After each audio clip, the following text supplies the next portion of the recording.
It's the Ask JP podcast with jpmorrell.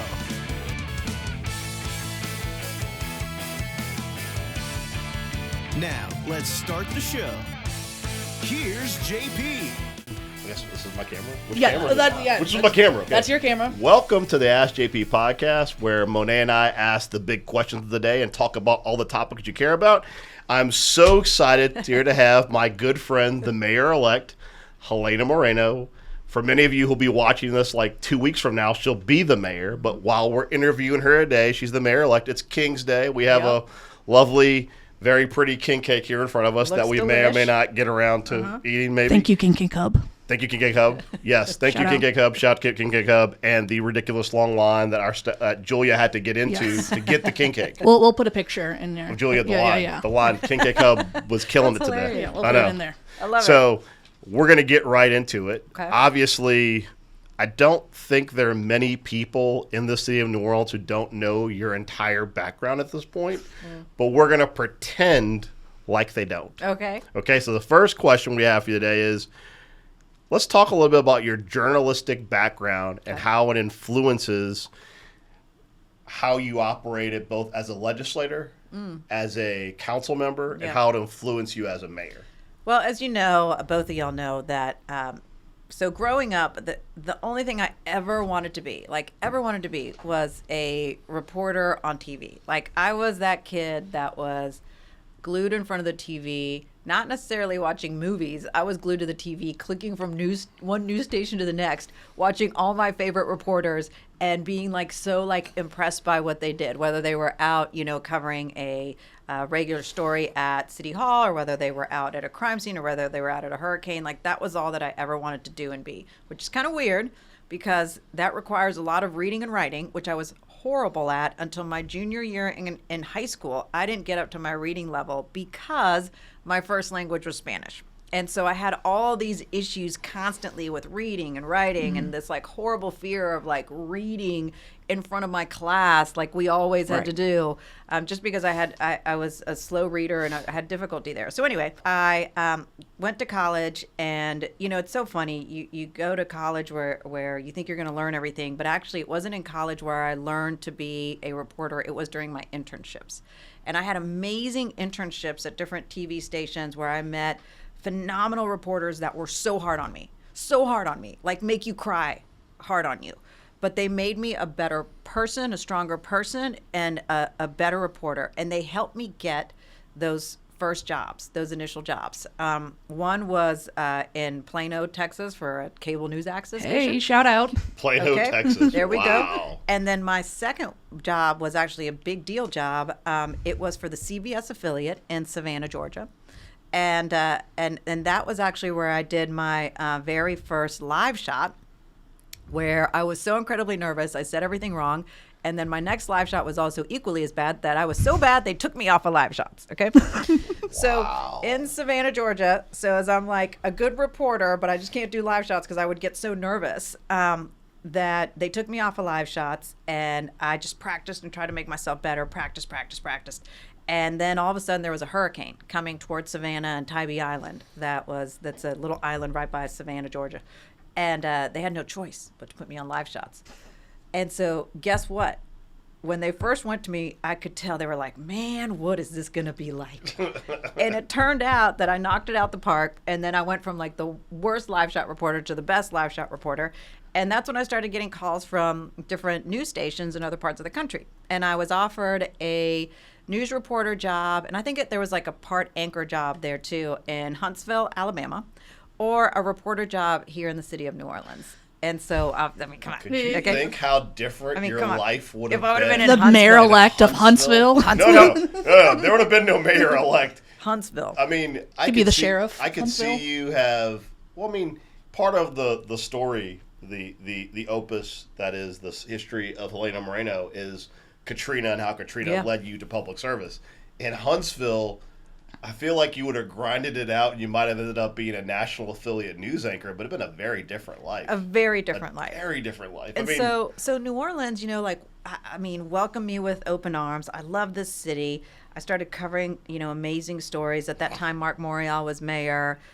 He was a really, a media-friendly type of mayor. He, was always like, hey, what's going on? What can I help you with? Like really like kind of engaged with the media, not confrontational with the media, which I always appreciated. And then was promoted to be an investigative reporter, then to the anchor desk. And at the, age of 27, 28, I'd like accomplished my dream. I was like, Right. Oh my God.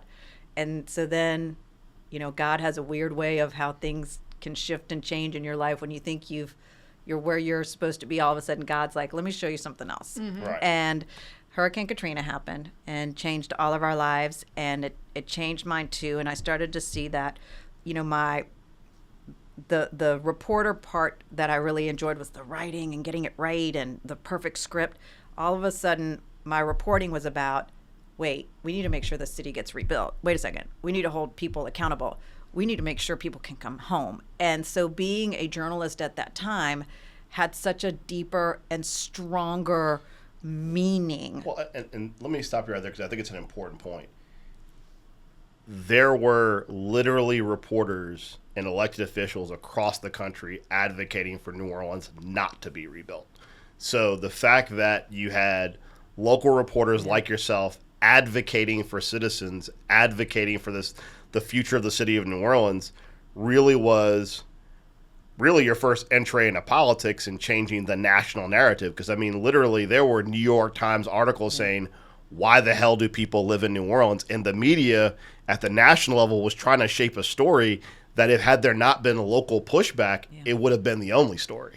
Yeah, it was just a whole different shift. I mean, reporters at that time, during the actual storm, immediate aftermath, were helping rescue people, okay? Right. And then moving forward, we were helping find people who were missing. Like, I can't tell you how many times, like, I would be called upon and would help families who were like, we still can't find our loved one. And remember that because of the way that things were set up, that there were a lot of times that people didn't realize that their loved ones had passed away months ago. But because of the lack of identification, they were in a morgue, that Portable they did morgues. a portable morgue. Portable And morgues. it was does like that work? they were in 18-wheeler trailers. That were Yeah. that were refrigerated, Yeah. and they would have bodies in there. Somebody they were over. I keep forgetting you're a baby. I know she was. She was like, I am a child. You were like what, like 2? I was in first grade. Yeah. I was kidding. Like, Yeah. I wasn't far off. She was Yeah. like 2. So like there were literally bodies stacked in 18-wheelers.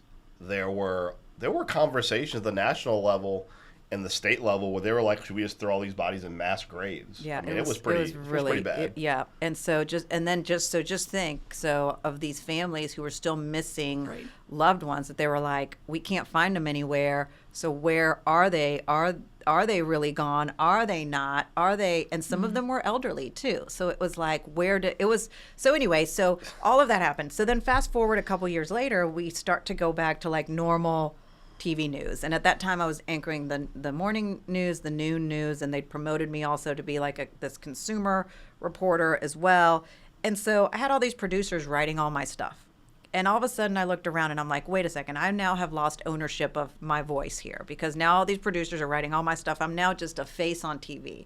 And while people looked at my life and they were like, Helena's got, she's a public figure, she's making a good salary, she's got a career, she's got all these people working for her and doing her stuff, and she just really has to like show up and read the news and be great on the news and do great breaking news. I was like, wait, but this can't be where I'm at, like, for the rest of my life. And I knew I was never leaving New Orleans, but I was like, this isn't where I'm like, I have to do More. something else. I have to do more. Like, there's more. You go around once. And so there's for me, there's going to need to now be more. Right. And so that's when I started like, what if I ran for public office, whatever. And I couldn't believe the response was like, yeah, we think you should. Like, you should. And so at that time I thought, let's go big or go home. And I'm like, oh, well, there's this congressional race coming up, Well, let's be very clear, and I give credit where credit's due. This was in the midst. Was this like right around when all the scandals started around? This is when Bill Jefferson stuff was going on. So this was 2008. But I want to point out to people at this time, this was when Bill Jefferson, who was arguably one of the most powerful people in Congress, who had a host of different dramas surrounding him, no one would run against him. No one credible would run against him. And I can tell you, as this was before Helena and I were friends, like as a fly on the wall, it was kind of like, it was very much David versus like 4 Goliaths. Mm-hmm. And so so here's the thing too. So at that time, that race in 2008, let me tell you the candidates, okay? Bill Jefferson, Cedric Richmond, Troy Carter, Helena Moreno, okay? And James Carter, who's now, of course, the president of the Bar Association for the country, okay? So and then other candidates as well. I mean, so it was major, candidates at that time. And now look at, I guess, where all of us are. And anyway, so I beat all those guys, okay? And I go to a runoff with Jefferson, and then he beat me. So it's like, go big or go home. Okay, well, that time voters sent me home. And so that's the one election that I lost. And I always talk about this, and I never made the mistake again in any future campaign. During that campaign, and it was my first campaign, I had no idea anything about, how to run a campaign, how to be in a campaign, how to be a candidate, any of those things. And one of the things I learned is that I had too many people trying to tell me what Helena should be, and started to change me. Mm-hmm. That wear your hair this way, talk this way, say these things, do whatever. That all of a sudden the genuineness of who I am was no longer like what was coming through. And I vowed to myself that I will never change Helena again. And I'm going to be real. I'm going to be who I am. People are either going to like it that I wear my hair up, or that I wear my hair down, or that I speak a certain way, or that I don't, but it's always going to be Helena. Mm-hmm. And ever since I've done that, I've been able to be successful, relate with people, et cetera. But your question is about how has my journalism then, really helped me. After that congressional race, I was like, maybe I won't be in politics anymore. And Mary Landrieu convinced me that it's like, if you really want to be in public service, there's going to be a spot for you. And a special legislative seat race happened, which happened to be the legislative seat in my district. Right. And so I ran for that seat, District 93, and won that seat. So now I went into the legislature. What my time as a reporter really taught me is how to best communicate with people. Is that transparency piece is so key and important. So dealing with the media for me, was, I'm not saying that it's easy, but I understood it. Right. On the other side. Exactly. And then the other piece too is that I also knew what questions to ask. And so I'll never forget, JP, my very first committee meeting. It was a criminal justice committee meeting, okay? Was that, wait, this is Joe Lapinto was chair? No, not yet. That was my second term. Was that so it was Wooten. Okay. Okay. So this is my first criminal justice committee meeting, and I'm sitting in the committee, and I forgot what the bill was, but anyway, I was asking some questions about the bill, and when the committee ended, I had some of the members of the committee come up to me, and they're like, "Well, my goodness, you sure are smart. You were asking some good questions. Like, wow, you really were asking some good questions." I can actually tell you which legislator she's actually doing an impression of. Was it K. Kellogg Katz? I mean, was it? Look, because that is your K. Kellogg Katz voice. But here's the deal: it was actually all men. All men who were so impressed that I was able to ask good questions, and I was like, "That is a very bad. You gotta give some deeper voice to the men." Okay, well, good job. You did such a good job. That is her old guy impression. That impression you gave first was your K. Kellogg Katz. Okay. Was your K. Kellogg Katz. And so, anyway, so those are the things that it taught me. But really moving forward, it just is always something that is so present within me. Whether it was in the state legislature, whether it's on the city council and going to the mayor's office, like I always still think like a reporter. Even today, I had my meeting with my whole comms team as we're getting ready to, of course, begin my term in office, and just setting in place with my comms team the first initial weeks. Like I just think of, okay, what do we need to do? Obviously, for the traditional media, like what are they expecting? I know their deadlines, obviously, because I lived them. So these are their deadlines. But then at the same time, now it's a new world of social media too. So it's like, what do I now need to do social media wise that same time to set these different schedules to make sure that I'm communicating with the social media audience. So like all of these things like are very just present and with me. The other piece too is writing my comms pieces so that they're very easy and clear to understand, because in TV news, you have to get your point across in a minute. You got a minute to tell the story. And so what I always instructed my my folks in my office is I'm like, look, tell me like the who, what, when, and why. Like, but start with like the big news at top, because it's like, what's the headline? What's the big news? And then it's like, and keep it simple. I mean, people don't have all this time to go read through all pages of news releases. Like, what happened? What's going on? And so I just, like I said, I just keep that very present. And I think that people have always appreciated that I do try to communicate with the public as much as possible and try to do it to the best of my ability as well. Well, and I think something that you didn't say, which I thought of from our time in the legislature together, is you're very good at crafting a narrative. Because I'll tell you, when you look at some of the things that we were able to accomplish, in particular, all the domestic violence and sexual assault legislation, these weren't battles that hadn't been fought previously. In fact, you and I, when we came into it in the early 2010s, these battles had been fought and lost probably for 10, 20 years at that point.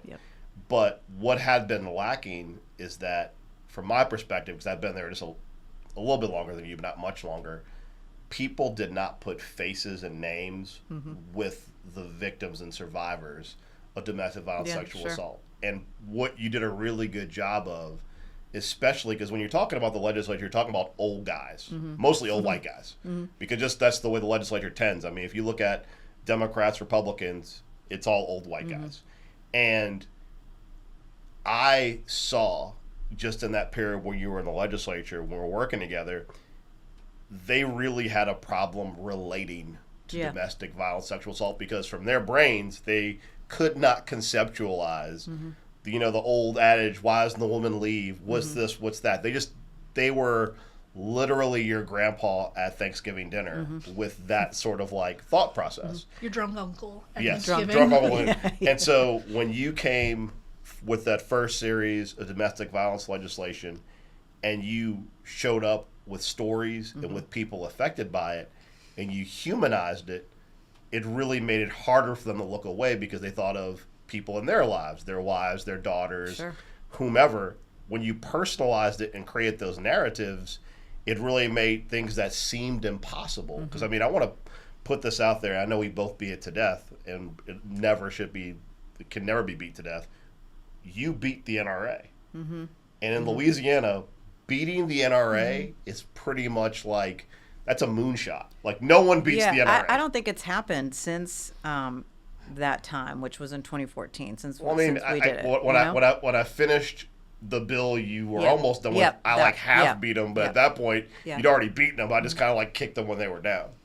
Yeah, I mean, the narrative piece and the real people behind issues piece is something that has always been very important to me, because so often people get into elected office and they'll push one piece of legislation and they'll pass an ordinance on the local level or whatever.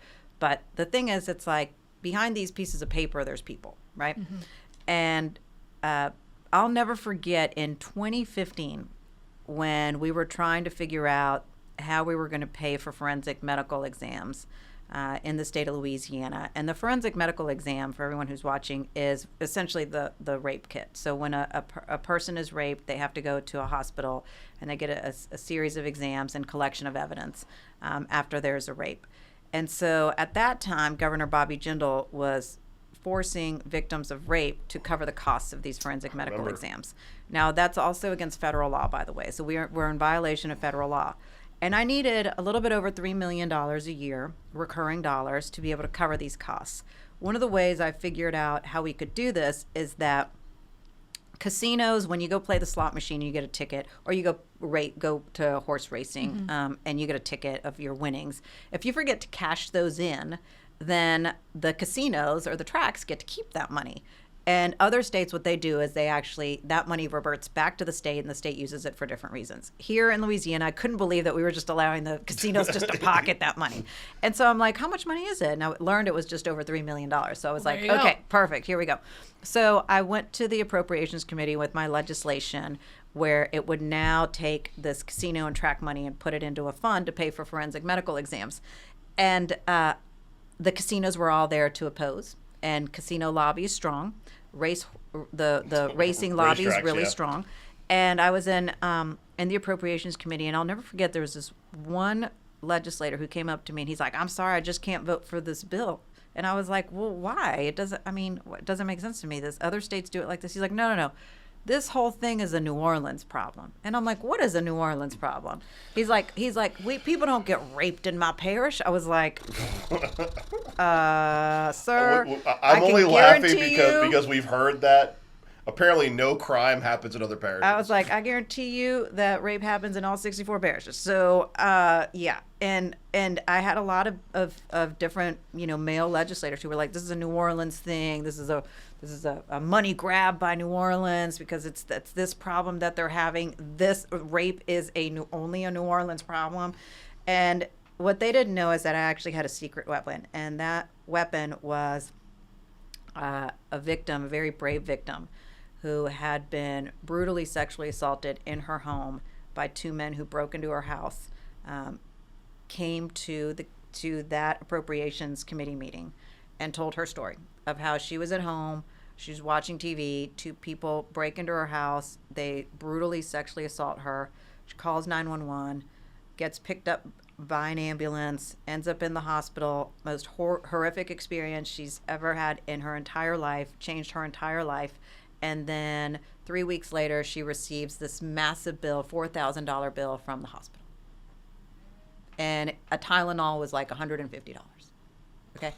And she was like, and I was just like traumatized twice. And when she was done telling her story, let me tell you, the whole committee was now on my side. And the folks from the casinos and the tracks who were going to speak decided to no longer make any comments.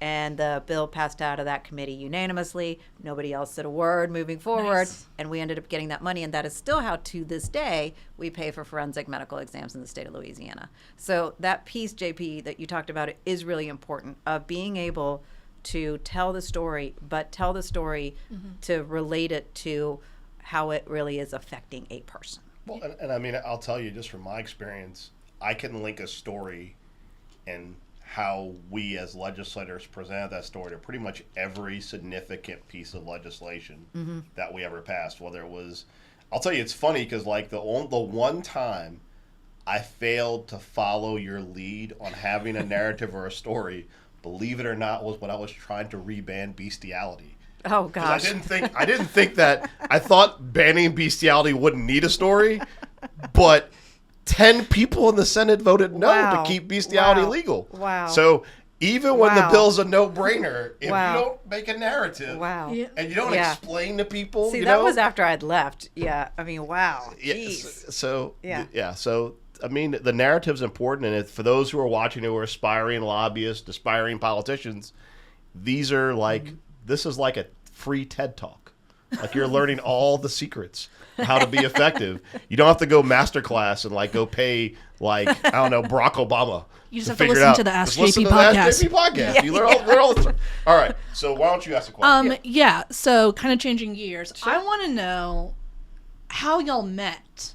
I don't know the JP and Helena origin story. Oh God. Was it before the legislature? No. Yeah. Well, we've met in passing before. Yeah, just in passing. Like I was the first time I during the congressional race, to be honest, because we were still doing Katrina, I really didn't pay attention to the congressional race. I was like, Bill Jefferson sucks, and I voted for you. Yeah. Second time. Thank you. Second time. Thank you. The runoff. It's an exclusive. Yeah, It's a scoop. But I didn't really pay attention. Karen Carter Peterson is a good friend of mine. When you ran to replace her in the House, I paid more attention. You ran a very good race. Your opponent ran a very bad race. And when you came to the legislature, that is when we really got to know each other, really working on legislation together, because we both were like two Don Quixotes tilting at windmills together, because a lot of the stuff we thought we could do, everyone pretty much said we couldn't do. Yeah. Which Yeah. I think was really one of the driving forces for us to both be like, anything worth doing is hard. And I think sometimes people forget that the reason why things haven't changed at the state level or local level is because so many legislators and politicians avoid conflict. Their goal is to kind of sit there, kind of only do legislation that glacially moves things, and they're very discouraged very easily. And I think that I couldn't tell you I feel like I've known you forever. I remember I met him in like passing, like during the like congressional, and then I got to know him in the legislature. But you said something about like, you know, not being scared to go into battles. But like, here's the other thing too. It's like, look, you know, JP and I took on some tough fights in the legislature or even on the city council. But the thing is this, is that like, we didn't just come in there just to like go fight with everybody. You know what I mean? It's like when I came in there to the legislature, I received some really good advice from some kind of senior kind of statesmen, and they were like, look, Helena, when you first get in there, it's like, don't go make all the enemies. In fact, go and make friends. Like go make friends. And the other piece too is you know, learn, you know, listen to other people. So it's really this combination of kind of earning the respect of your colleagues and being able to listen. And then sure, you're going to fight your battles and you're going to not necessarily agree with everybody and you're going to be in conflict, but you're going to be respected for it. You're not just going to be the bomb thrower to be a bomb thrower. But don't you feel like I feel like, and this is part of me being like an elderly curmudgeon when it comes to politics, I feel like part of the problem is we were kind of brought up by, I want to say older legislators, because many legislators that we still hang out with are our peers, like age-wise. But there are a lot of people that think that once you get elected, then you've achieved the goal. Right. And when we came in, you got elected to do something. And after you started doing those things, that was the achievement. Yeah. And when you look at politics on the local, the state, and national level, for so many people, after they win the election, their first thought is re-election. And I feel like, to your point, I mean, we both, as much as I've gotten a reputation for kind of being your bad little brother, which is kind of like our nickname for me is I'm a bad little brother, a lot of it is because, I mean, we were both told over and over again when we would take these monumental issues that they just weren't achievable. Right. And I still feel like to this day, a lot of legislators are told the same thing. They just, I mean, not to like throw shade. But the other thing too about like things not achievable, there was a lot of thought that you and I both put into our legislation and things that we did, and a lot of strategy around it too. That it wasn't like, let's just go file a bill and go pass it. Like, no, there was a lot of additional work that went into it. I recently ran into Tony Bacala when we were working on the revenue anticipation note when we were all at the Capitol together. And while, you know, Bacala and I are like this politically, you know, like he's on one side, I'm way on the other. But he paid me a big compliment when I was up there. He was like, you know, I just never forget, you know, all the things you were able to get done. He's like, I don't even remember this bill. I don't really have like a recollection of all this happening. He had a bill. He told me that when he was first in the legislature, and that everybody wanted to get themselves exempt out of his bill, and no one could get it done. The House votes kept failing, and he's like, and I don't know how you were able to do it. You got up on the House floor, and the city of New Orleans all of a sudden got exempt from the bill. And he goes, I had to kill my whole bill because you got yourself exempt. And he was like, how were you able to always do those things? But it was a lot of work that led up to these things. We didn't go in just like, oh, we're just gonna go do this. Like, it was always a lot of work. And I think maybe people thought like, wow, they just got it done, but they never see the work behind the scenes that it took to get these things done. That's my point. My point is that I feel like part of the problem when we left the legislature was people saw the wins, they didn't see the work behind the wins. Like, I remember when we were doing non-unanimous juries, you were already gone. When I was doing non-unanimous juries, that same year there was a bill regarding gun-free zones.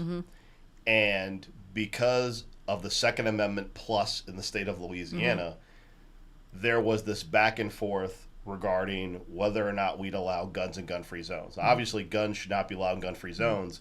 And Blake Miguez had a bill, and it got watered down to the point where the only thing the bill said is that if your house you lived next to a school in a gun-free zone, you could own a firearm. And the bill was in committee, and there was a huge fight broke out because Moms Demand Action were like, we don't trust Blake Miguez, kill this bill. He's going to turn it back into that bill. And I remember talking to Blake, and he was like, I give you my word that if you pass the bill in this form, I will not change it. And I said, okay, I'm going to trust you since you're giving me your word. As legislators, the only thing you have is your word. Of course. Like if is and by my vote, it got out of committee. Yeah. And they were pissed. They were like, you son of a bitch, you sold us to the NRA, blah, blah, blah. And I said, there's two things you have to realize. One, Blake gave me his word. Right. And two, trying to ban someone from keeping a gun in their home is unconstitutional anyway. So the bill as he had it was the law anyway. When non-unanimous juries was on the floor of the House, and he came up to me and he said, is this some secret progressive agenda? And I was like, it's just the Constitution, bro. Yeah. Just the Constitution, bro. And he looked at me and he's like, you trusted me, I'm going to trust you. And those are the relationships you build up over multiple years where if you look at Blake and I, or you and I or Blake, or you and I and Tony, our voting record is probably over here. But those moments when they can look you in the eye and go, you're not trying to screw me. Right. Well, and look, I think that helped us out, JP, obviously with this revenue anticipation note that we needed to get most recently. I think relationships really mattered there. I mean, you and I both served with Cameron, who's now Senate President. You and I also served with Philip, who's now Speaker of the House, and they could look at both of us with also Mike Wagasback, the legislative auditor, sitting by our side. Former sheriff. And know that it's like they've worked with us. They know our word is our word. If we say that we're going to do all of these different things and operate in a certain way, that we really will be operating in a certain way, and then that we're not there to put one over on them. And I think that that's what really helped us get across the finish line on that, and they assisted in helping us get the rest of the bond commission members to get us there. So to your point, I think how I've conducted myself, how you've conducted yourself over your many years in political office, ultimately has helped us where we are now. And I'll say this too, like, just thinking back at, my first run for Congress and now to, of course, what I'm doing, every step that I've taken in my life, and you probably feel the same way, has prepared you to be in this very moment. Like I felt it during the campaign. But there was no one in that race that was as prepared as I was to take this seat. I watched the debates. There was nobody as prepared as you were. But bottom line, it's because it's because of from back when in the day when I was a reporter and understanding and seeing every neighborhood and seeing the real pain in people when they show up to that murder scene and see that it is their son or daughter in the street. It's the being in the legislature and understanding truly how the dynamics of the legislature work, the state of Louisiana, understanding that so well. And then being on the city council to fully understand how the city of New Orleans works, all the city departments, how they intersect with each other, all those things that it's like now it's, I think why 24 hours after being elected mayor, and I was launched into this de facto mayor position, why I was able to achieve things is because of that level of preparation, because of the lived experience. And I mean, what I'll tell you in that, this is kind of like the double-edged sword of social media. I think one of the benefits is that as people are able to watch and rewatch things like debates or interviews, there was a time in a mayoral race where you could soundbite yourself into a mayor's office, where people didn't have such consistent access to people and their perspective and views. And I can tell you something I found amazing, not just in your race, but across all the races, was how many times people would say one thing in one group and say another thing in another group. And I can tell you, both of us in politics pre-social media, that was the name of the game back in the day, was that you tell each group kind of what they want to hear. And then once you got elected, you kind of did your own thing. I think that because people can find receipts instantaneously, people like you and I who have been consistent in our positions, who've been consistent in following up and doing what we say we do, it's very easy for people to kind of sort the chaff to say, this person says they're suddenly like this, but their receipts show they're not. And I mean, it just makes politics so much different. And something I'd encourage anyone who's watching our political TED Talk is it isn't just about what you put on Twitter one day. If you are a type of person and you want to represent yourself as a different type of person without accounting for where that change came from, people are going to expose you very, very, very quickly with how easy it is to get receipts in the social media age. The other thing, too, that I've realized is that, no one's perfect. Voters, people you represent, aren't expecting perfection. Right. They're expecting you to work, and they're expecting honesty. I mean, I've certainly had made mistakes. I had to go and correct one as, head of climate or utilities. It's like I really, focused in on community solar, and I wanted to build community solar, and I wanted that to be like one of my main things. And I put together the initial program for community solar, and as you all know, I put it together wrong. And I admitted it. And I was like, guys, I got the rates wrong. And therefore, we had no projects initially. But what did I do? I came back, I worked with the advocates, and I fixed it, and I corrected it. And now projects are starting to come and get developed. And so, like I said, it's like you have to be willing to also own up and say, like, I was wrong here, but let me show you how I'm going to correct it. No one is perfect, but I think people just want that honesty. And I don't think that people are looking for someone to say that, no, I'm always right and you're always wrong. And see, that's the crazy thing, though, is that I see this across the board consistently with politicians and other public officials.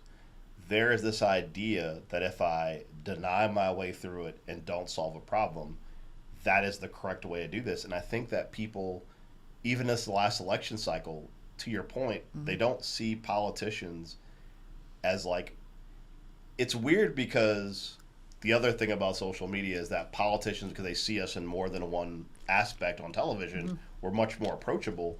You're right, they don't expect perfection, but you still see politicians or aspiring politicians still trying to give that aura of infallibility.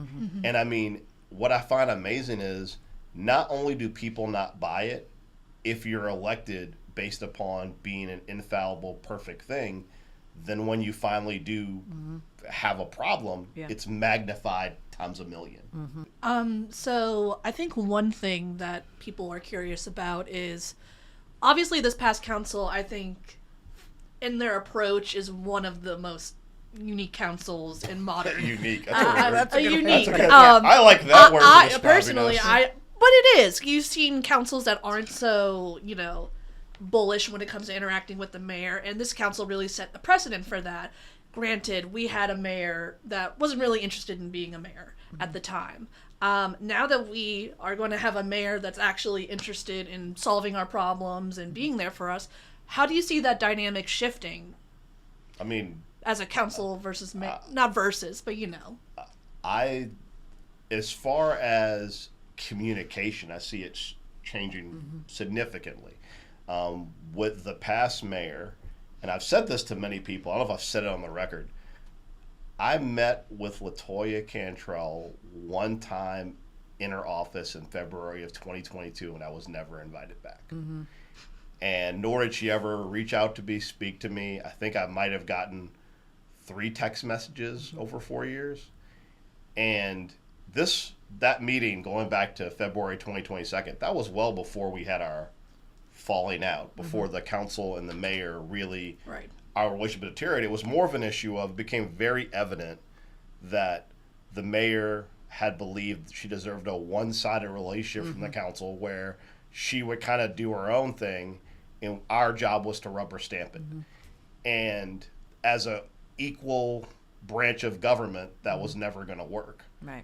And what I believe is going to happen differently, and will the mayor-elect go much more depth into it, is that communication is so key. And I can tell you, just in transition, we've probably gotten more information than we want most of the time, because every single person either aspiring to be in a department on your transition staff has been completely transparent and provided all information requested information you didn't even want. They give you Yeah. extra information. And if you can have mutually agreed upon facts, then if you have a disagreement, it's an intellectual one. Yeah, right. Look, what I've talked to JP about and the other council members is that, moving forward, it has to be a new day with the relationship between the mayor's office and the council. When it comes to individual council members, I've told them, I'm like, look, I want you talking directly to me. I even had to tell that to JP the other day. It's like, he's like, well, I was talking to your staff. I was like, why? Like, you always just call me. Like, call me if there are any type of issue. Like, nothing has changed, So it's like, that's the kind of interaction that I want, because if we're really going to solve the problems together, then we really have to solve the problems together. And the other piece, too, that I think is so important is demonstrating this new level of partnership or collaboration, like right off the bat, which is why I really wanted to invite the council to be part of inauguration, to, submit ideas around the day of service, to make sure that they're getting sworn in, even if it's ceremonially with me at the Sanger, that they're part of the interfaith mass, that they get to process down the aisle as well. This equal branch of government, right? That overall, that when they get their official swearing in and their organizational meeting that Tuesday, instead of the mayor being absent, as has happened the past 2 times, that I will be present, celebrating the new council and supporting the new council. So really just starting off on that foot. But constantly engaging and keeping the council members engaged. The other piece too is that during the transition process and working on the budget side, Councilmember Harris, who's going to be the budget chair for 2026, I was bringing her in on all the meetings with Joe Geruso, who's now the CAO, so that she was well aware and understood and was part of developing this new budget. So that it isn't so one-sided, that as we work on the budget constantly, that Leslie and her team are there as she's the budget chair, as we work on revenue raising measures, that I get ideas from all the council members. Like, I'm like, here are some of my ideas. What are you all's ideas as well? That it's like, it is this collaboration and partnership, that it isn't all the ideas, all the proposals just coming from the mayor's office and you council, you decide up or down. Like, that's not right. Like, are we really all in or not? And that's the whole theme of the inauguration and moving into this new term, that we really have to be all in and finding solutions for our city. I'll tell you, like, I got a call today from some people within your transition that are already working on the MLK parade, which we're actually going to have one. Yeah, right. Because for a couple of years we have not had one. And just the sense of collaboration, that when it comes to all these things that are so important to our community, there being this level of transparency. Because the reality is that though Helena gets some of the calls, these council members, especially the district council members, they get inundated with questions all day. And what's been very jarring this last 4 years is people would expect us to have information regarding how government ran, not realizing that there was zero communication from the mayor's office. And I mean, I'm really excited about the prospect of working with you as the mayor to, like, finally definitively solve some of these problems. Well, and the other thing too, what I also will appreciate is having, this dialogue, this back and forth, where it's like I have enough people who I now know well, and I look forward to getting to know the rest of the council members who I can call, and I'm like, if I'm like, hey, I was thinking about, what about this to try to solve this particular issue, and immediately get feedback from council members like, no way, that'll never work because of this or whatever, or like, oh yes, that's a great idea, like, let's move forward with it. Like, that level of real dialogue beforehand is going to be very helpful in moving the right things forward and not the others. Because there may also be, there could be an idea that JP has where he's like, what if we did this? And I'm like, yeah, that would be great. Like, go ahead. You have my full support. Go do it. Or he could also suggest something that I'm like, why would you do that? You are going to totally, hamstring us, or whatever it could be. Talking about great ideas I had. Oh boy, here we go. So people always talk about how Helena and I agree on everything. And I would say we agree like 80% of the time. But there was this one time where I came to the entire council and I said, there's this apartment in the Pontabla.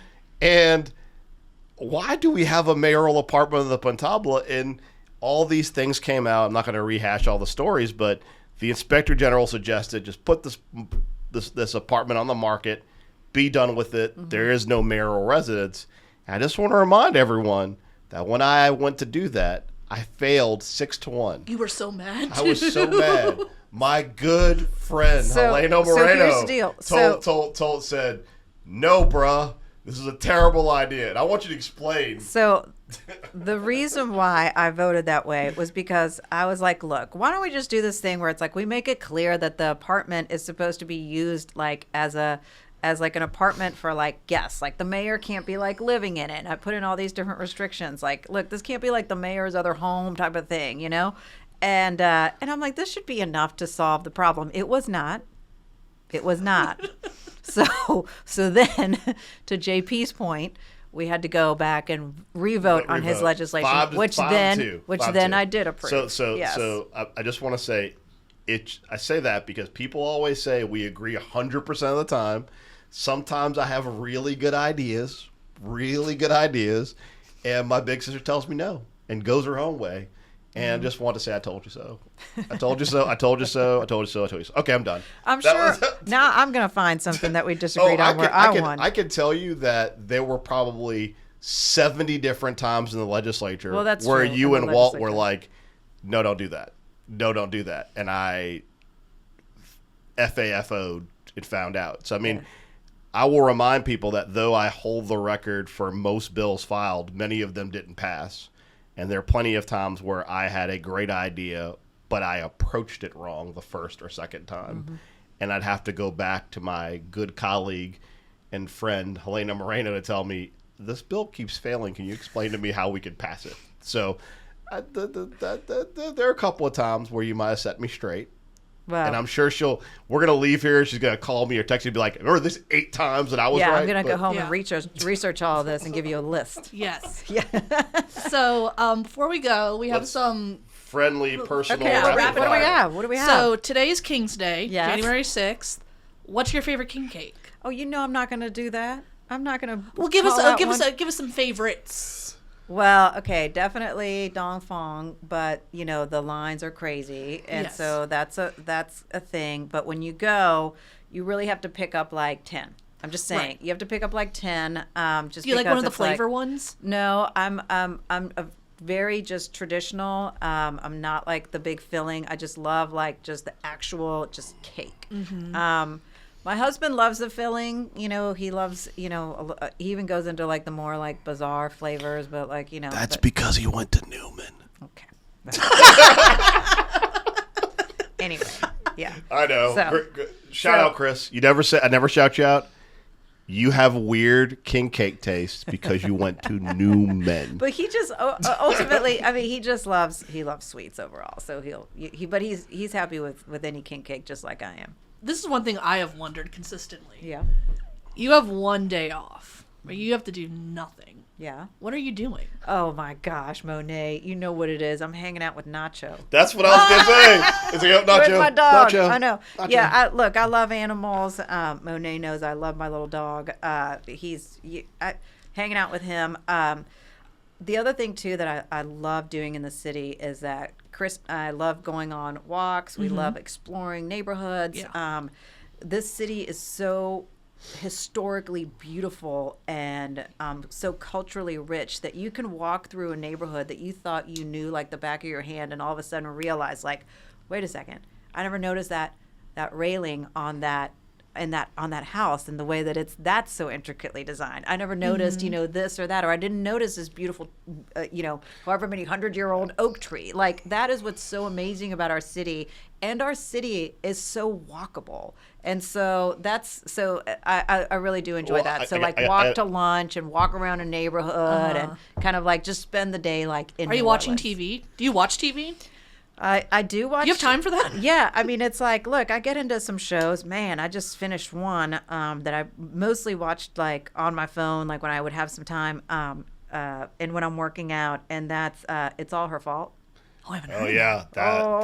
It is. That is a wild show. Wild. It is wild. It's on Prime and Peacock. It was on Peacock or Peacock and Prime. It is wild. Wild. So that's the most recent one I finished. Yeah. It's wild. Okay. Yeah. Yeah. I got a better question. What's that? What's the craziest thing you saw on the campaign trail? I mean, bizarre. Bizarre. And it can't be Marco. We're gonna bleep that out. We're not platforming. We asked the question. What is the... I've got a better question. What is the craziest thing you saw on the campaign trail? Craziest thing I saw on the campaign trail. Man, I don't know. We were on the same campaign trail. I saw some bizarre stuff. Let me just say this. Okay, I guess this was like the craziest part of it all. So I truly felt like during the campaign, like my team and I were just like doing our thing, and there's just insanity around us. Like, just like, yes. We were just kind of like, we're just doing our, and there'd be like darts and all this stuff like coming at us, and we're just like, well, okay, well, we're just doing our thing. You know, it's like we're like driving down the road, and it's like literally like craziness and chaos, and who's running? Are you running? Who's running? Now who's running against me? Is this person? Like, I was like, who is even in this race? Like, what? Like, and we just kept kind of doing our thing. And I guess that's kind of the craziest thing about it. Like, it was, what is, like, I was confused by like, what is that campaign doing? Like, I was just a lot. And the attacks were like, what is that? Like, and nothing would ever. I've got like, one. It was just crazy. I've got one for you. I think I've told Monet the story. So, as you know, because we're all politicians, we look at campaign finance reports. Yeah. And I was looking at one of my opponent's reports, and I saw a donation from a young woman, and I realized it was Catherine's best friend from college. Oh, my gosh. My wife's best friend from college, who was her best friend when we met. Oh, my gosh. Gave a donation to my opponent. And so I remember during the campaign, I was like, Catherine, can you believe so-and-so gave it? And she was like, oh, dude, she never liked you. And I was like, oh. She's like, dude, she said that the moment she knew I was dating a guy who wore polos and a quarter zip, she was out.